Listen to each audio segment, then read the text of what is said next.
This is Agent 47. Hello, Mr. Freeze 2244. We are watching you.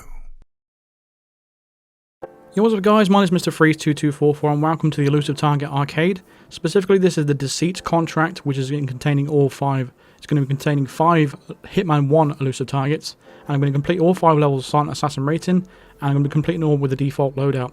Apart from level 5 I will be using a electronic key hacker, because there's no other way of doing it. I did try, it's impossible without electronic key hacker or a scrambler, whichever one you may have. So I'm just giving you a heads up now that that's what you're going to need for level 5.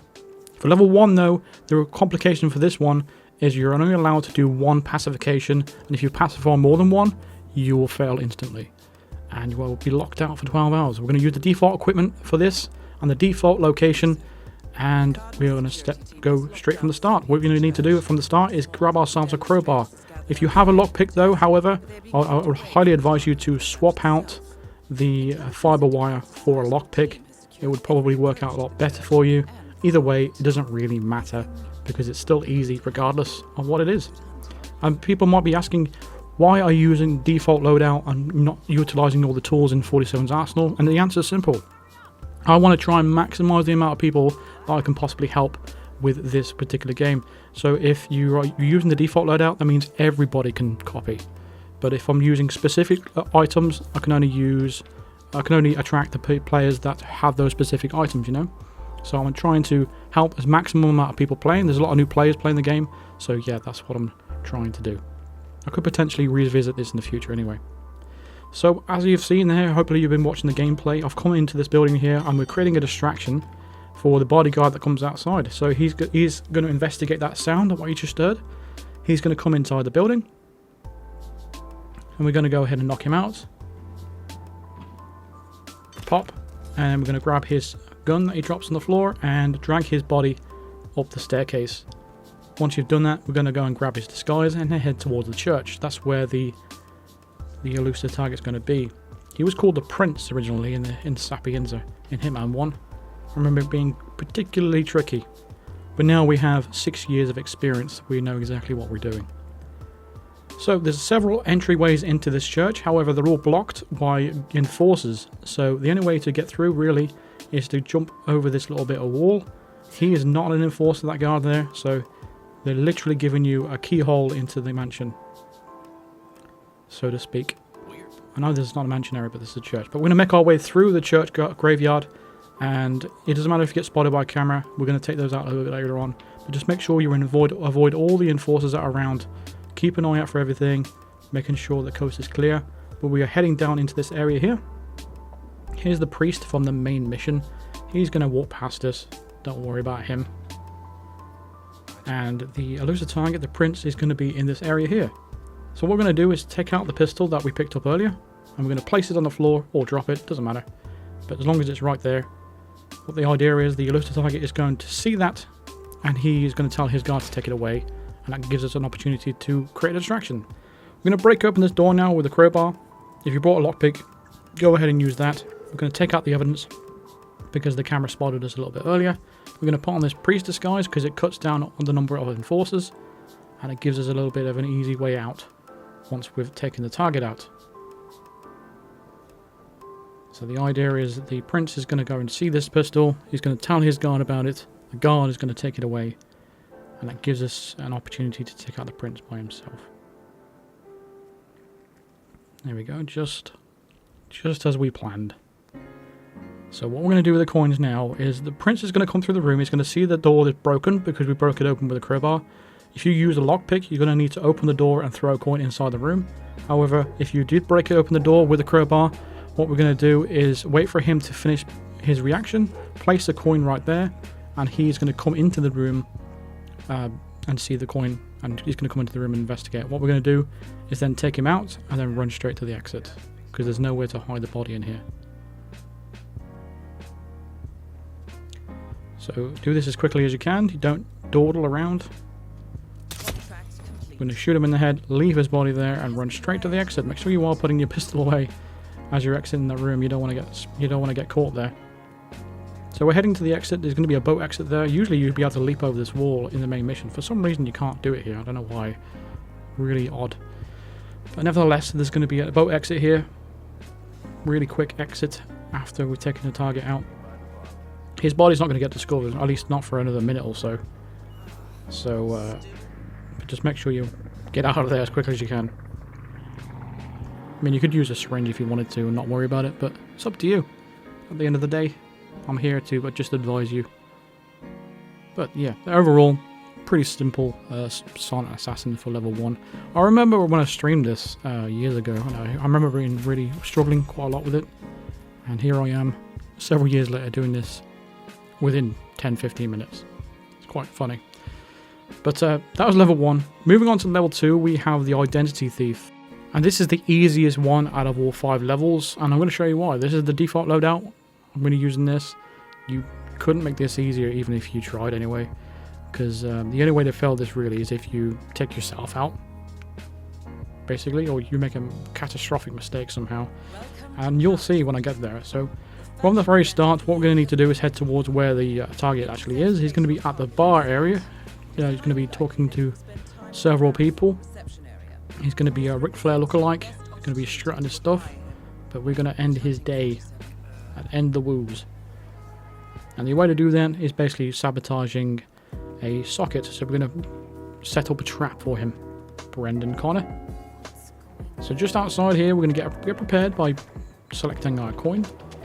And we're going to place a coin in the middle of this puddle over here. Well, we can't actually place it for some reason in this game, but so we're going to have to just drop it. We're going to get behind this little wall here and shoot at this little plug socket.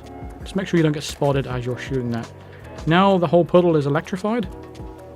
We are going to wait for the target to come over. So watch out for this enforcer as well. So you're trying to look for Brendan Connor. He's going to be by the bar. We're just avoiding this elusive target, but we're avoiding this enforcer right now. Nice crowd blending tactic there. There you go. You see him, the bleached blonde hair in the corner, the Ric Flair shredding his stuff. But yeah, I'm going to skip to the point where he actually goes outside, because this can take a while of waiting. So yeah, for the benefit of the video, I'll skip ahead. So here he is. He's going to notice the coin in the puddle, and he's going to go over.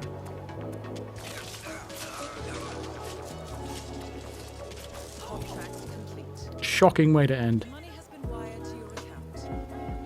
The only reason we stayed there is because we wanted to make sure that the woman didn't walk behind him and get electrocuted as well. Otherwise, you can just wait at the exit if you really want to feel a bit risky. It's up to you. But if you don't risk it for the biscuit, you don't get the biscuit, no? So, we're going to head straight to the exit now. Easy silent assassin, like I said, level 2. It's so easy. So straightforward compared to the other levels. Next level, when it starts getting a little bit more tricky with the same complications, especially in terms of level 4 and 5. That's when it does get a little bit hard. There we go. Overall, the easiest silent assassin you're likely to see in an elusive target. I can't really imagine what kind of complications you can arrive when you completed this. Very, very easy, straightforward to copy. Should have no problems there.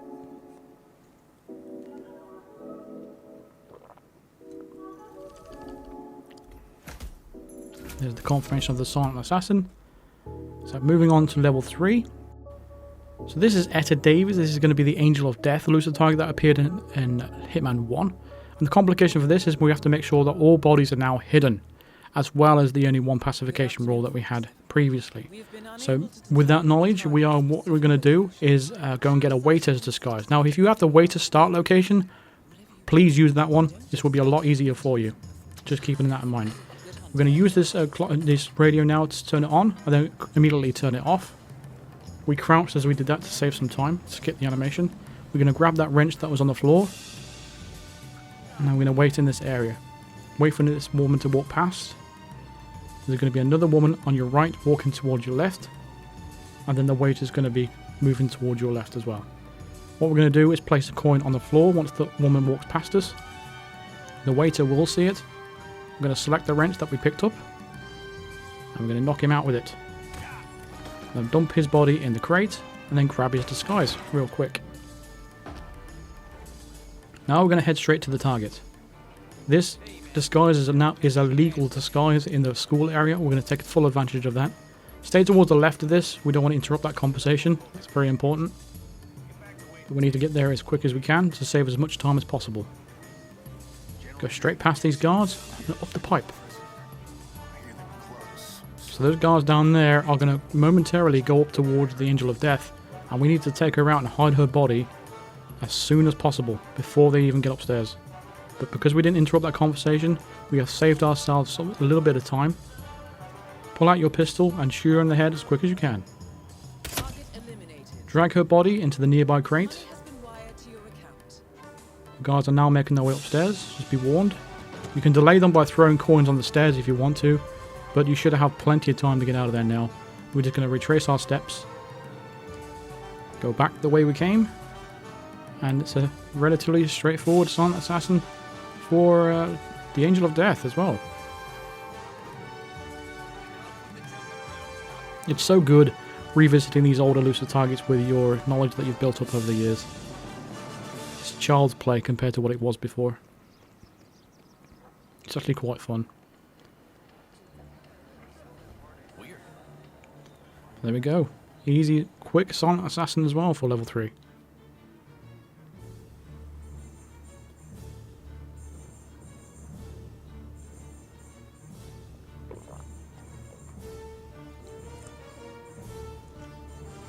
There we go. Let's get a confirmation of that silent assassin.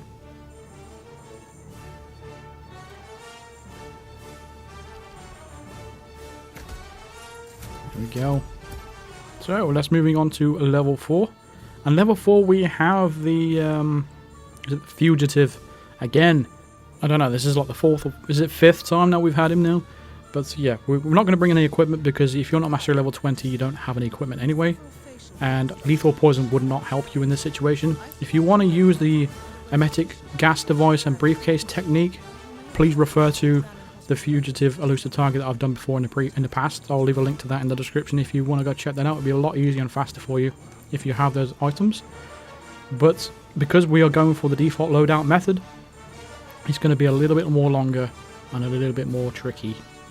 So what we're going to need to do is we still have the same complications applied, so we're only allowed to knock out one person. We have to make sure we hide all bodies, whether they're alive or not.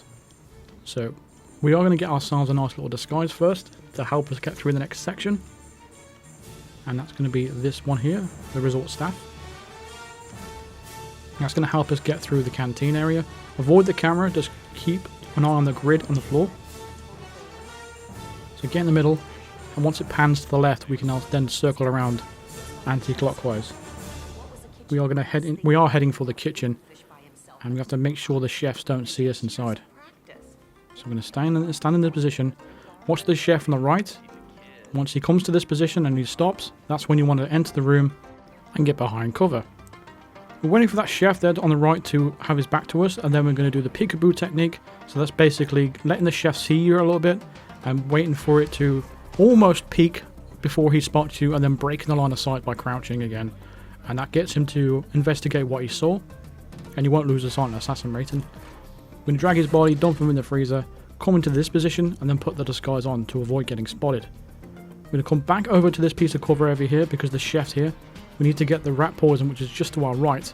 So we have to just wait for this chef's cycle to move to the other side so we can have enough time to actually grab that rat poison.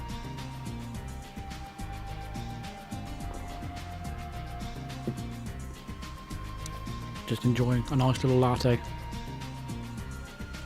So the rat poison is just going to be up behind this pipe right here. And now we can head upstairs and poison our potential target's drink. It's going to be the second glass from the right.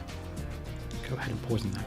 Do not recommend using lethal poison. The reason for that is if you do happen to have that as the target and you basically take him out with the poison, you are going to have to hide his body. That's a part of one of the complications. So if you won't be able to, if you can't do that, you are really screwed. So do not use lethal poison. Don't use lethal poison. Don't use the fugu fish because it's going to get you, it's going to fail you. So this is the reason why it's not going to be as straight up as it was before. Now the part is that you have to just wait a long time before he drinks that drink. This can take anywhere from between 2 minutes to potentially 10 minutes. And there will be the director coming in this room every now and then. He is an enforcer to this disguise, so make sure whenever he comes into this area, make sure you break the line of sight, otherwise he could potentially spot you. But for the benefit of the video, I'm going to skip to the point where this guy is going to actually drink his drink. So yeah. So there he is, taking a drink of his drink, and there's the director in the background. So we'll just break the line of sight there. So he's going to go to the bathroom because he's now feeling a little bit ill.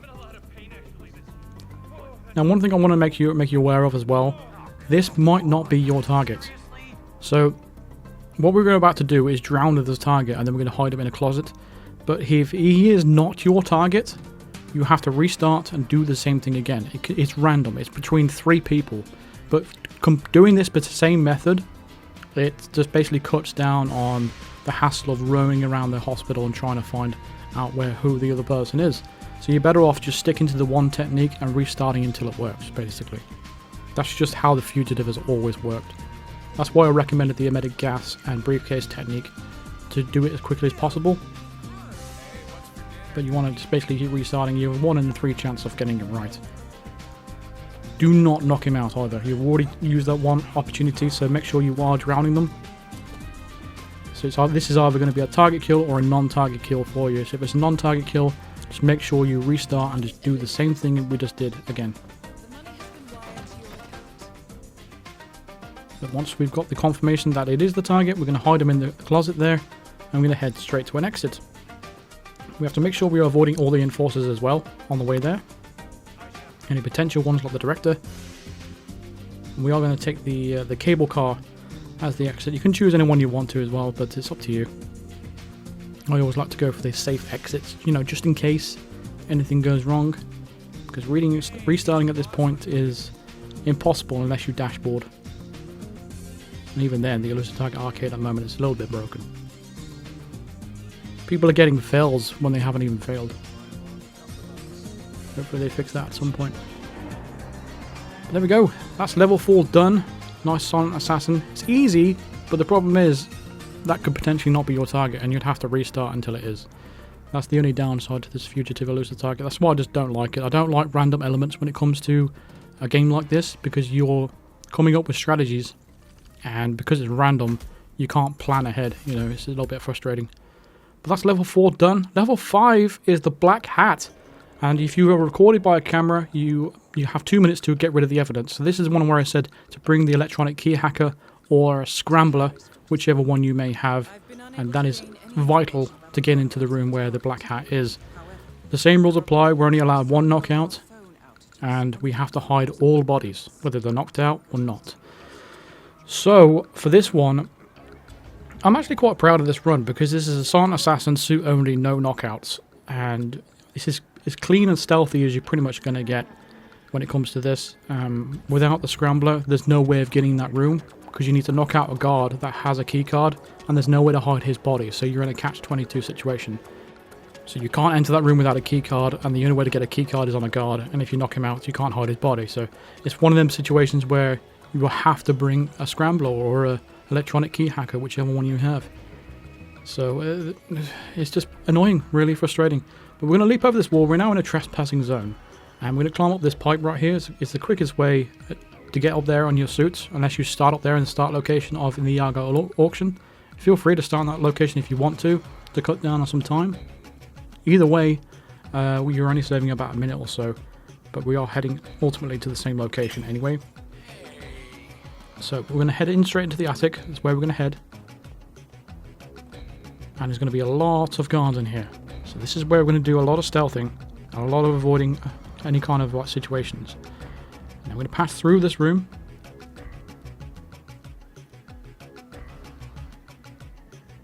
I'm going to grab a wrench.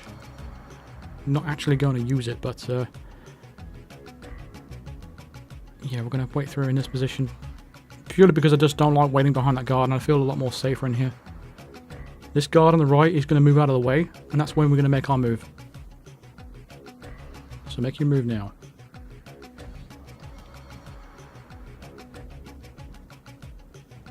We'll pass over through this section here. You're going to have 2 guards. We're going to get behind this ornament right here, pressing our backs against it to have a maximum amount of coverage.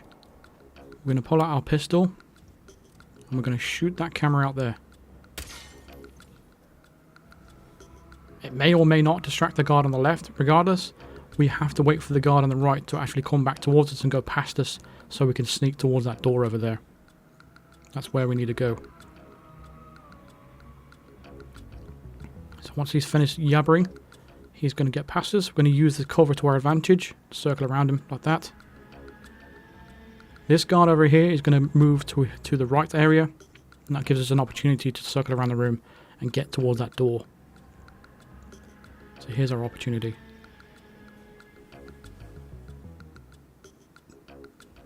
So I'm going to use the electronic key hacker or scrambler on this door. I'm going to close the door behind us as we enter the room. And all we want to do at this point now is just wait. Now, our target is there in the white shirt. He is going to be talking to the guard in a minute or so, and he's going to say that he needs a pee break. The guard won't let him go, so what he suggests is doing a pee in the corner, in the bucket over there, and that gives us an opportunity to take him out with a fiber wire. I don't recommend using a pistol because the guard could potentially hear the shot, so just keep that in mind. I would not recommend using a pistol here. I would just recommend using a fiber wire. I don't recommend using a syringe either, because either way you still have to hide the body, so it makes no sense whether to do that or not. So we're just going to bide our time and wait for our perfect moment. So I'm going to skip to that point. So here we go. Here's the game giving us the opportunity. Sorry, sir, but we all have our orders. Stay in here until the auction is done. Your priority is to capture the entire desk. When he goes to the corner, just make sure you are circling around this little container here so he doesn't spot you. Also, the guy with the white cap in the background, make sure he walks away first before approaching the target. Garrote him with a fiber wire and quickly dump him in the crate. Use the scrambler on the door and get out of there.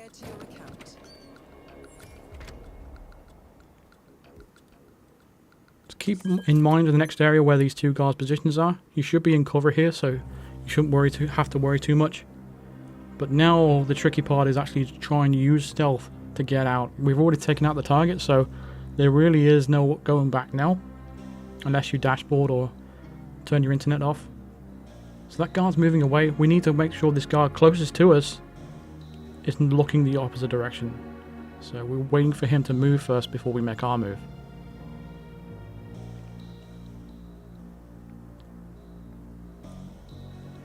There we go. So now we can get past him. The other guard's in the area. He's going to be momentarily coming back towards us. So there's no point trying to risk it. You may as well just hang off a little bit. Wait for him to go back past. And sneak past him. There we go. Use your instinct to your advantage. Watch out for where all the guards' positions are. They do move, and they do give you little routes to go down. So all we've got to do now is just wait for this guard to move out of the way back towards the left. And that gives us an opportunity to dive into the room on the right. And we're pretty much home free from there. There is two guards in that room though, so just be wary of their positions. But once you're past this door in here, you're pretty much home free. So what we're going to do now is just head to an exit. Any exit you want to. I'm going to go for the safe option as usual, as I always do. So I'm trying to avoid all of the potential targets or potential enforcers or anything like that. So you could take the helicopter exit if you're feeling ballsy, but I don't recommend it. But yeah, I actually quite enjoyed that run, purely because of the stealth aspect of it. I didn't have to touch anybody, didn't interact with anybody. It was purely, I didn't distract anybody either. It was just, the only thing I actually touched in the world was basically shooting out that camera, but we had to do it regardless, because if we was going to get spotted if we didn't do that. Either way, we would have had to take out the evidence. But yeah, once we've got an exit here, we will have completed the deceit. Is it called the Deceits? Yeah. But yeah, 5 targets. That was a bit of a marathon in the end. I'm just wondering what they're going to throw at us next in terms of the arcade contracts. Nice talk, sir. Hopefully they don't just keep giving us the same ones. There's so many elusive targets in Hitman 1, so there's a lot of them to go around. But yeah, that was a long one. It's a pretty long video as well overall, and we finally got through it. This is my final Elusive Target Arcade video for now. For the first block, we had 3 of them. So I'm just waiting for the next update for when the next ones come out. But for now, for all the new content, that is currently it. Yeah, we have eliminated the Deceits. There's a confirmation of the Silent Assassin. You don't get any rewards for this one, unfortunately, but if this is your first arcade block, you will get the Kriegermeyer Dark. So, there you go. Thank you very much for watching. Feel free to drop a like on this video if it helped you out. Subscribe if you are new to the channel. Hit the bell notification to be notified of all future videos and live streams. Consider supporting me on Patreon or even becoming a member of the channel by clicking the join button below or clicking the link in the description. And let me know your thoughts on this particular contract. Did you enjoy it? Did you hate it? Which ones out of the 3 contracts so far did you enjoy the most? Let me know your thoughts in the comments. And I will see you guys in the next video. Thank you very much for watching. Cheers.